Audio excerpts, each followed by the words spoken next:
for me, there's two key elements to the sustainable city. There is people.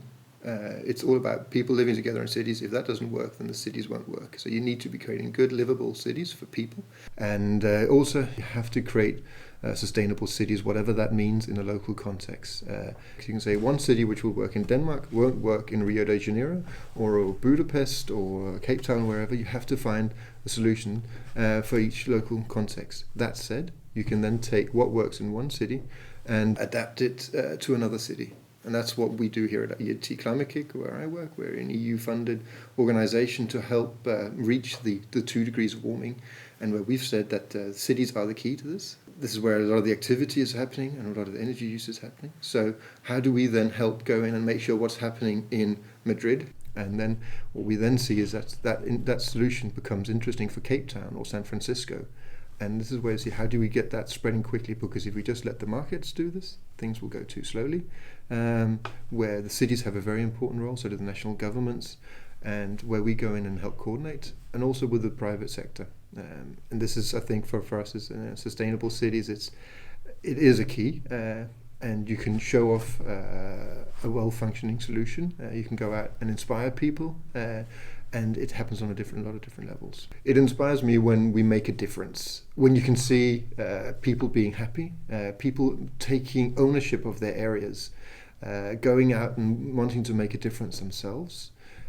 I think some of the best examples are when you find a big energy system, which, to be honest, people don't care about. They just want their homes to be warm. But when they can go in and find out what is my role in this, what is the company's role in this, what is the city's role in this, when you see these things happening and you actually see that change happening much quicker, that is incredibly interesting. And I think it's easy. Quite often we see it's easy to do the technical side of things. The technical solutions are there. We have brilliant architects who can do beautiful houses where people can live in, or urban planners doing beautiful cities with good energy systems.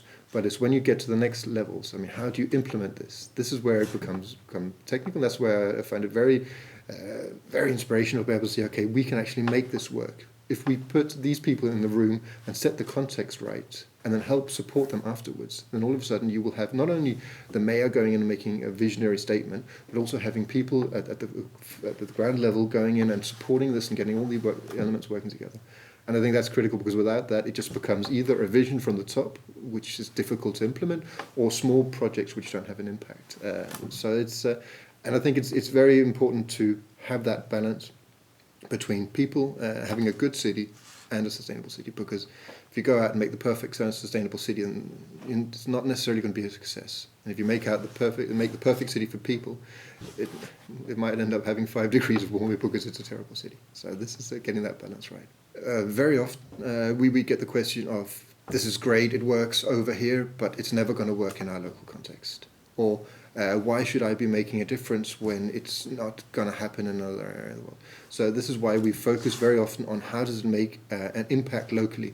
To some extent say, okay, let's leave the big climate change discussion here and focus on how can we make your local environment better, so that you will be getting a better district or a better area neighborhood or whatever.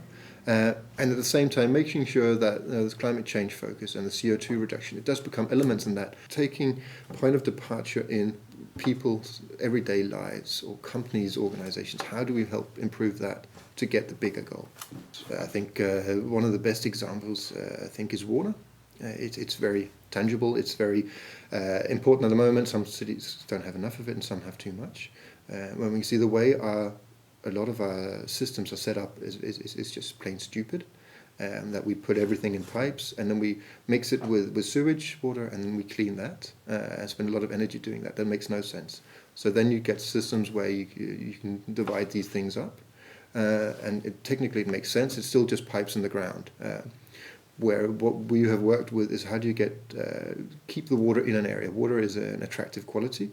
And so instead of just saying, okay, this is a technical thing we have to hide away, how do we create lakes and wetland systems which create value for the local area, which create an identity, and at the same time working with utility companies saying, okay, we have to make sure that water is clean enough so that when it goes into the streams it doesn't pollute, getting all those technical things working.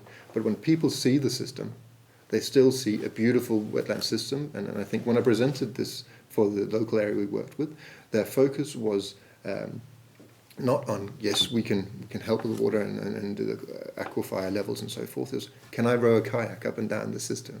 And to begin with, no, that's not the point. And after a while, we realized, okay, the rowing the kayaks, it's getting that, it was important for people, it's getting into that contact, which then meant that they start focusing, okay, what is the water quality? Can I go fishing? Can I go swimming in this? And they're like, well, okay, well, how difficult is it for it? If that means that people will be focusing on reducing water use and making better solutions, well, that's an excellent way of doing it.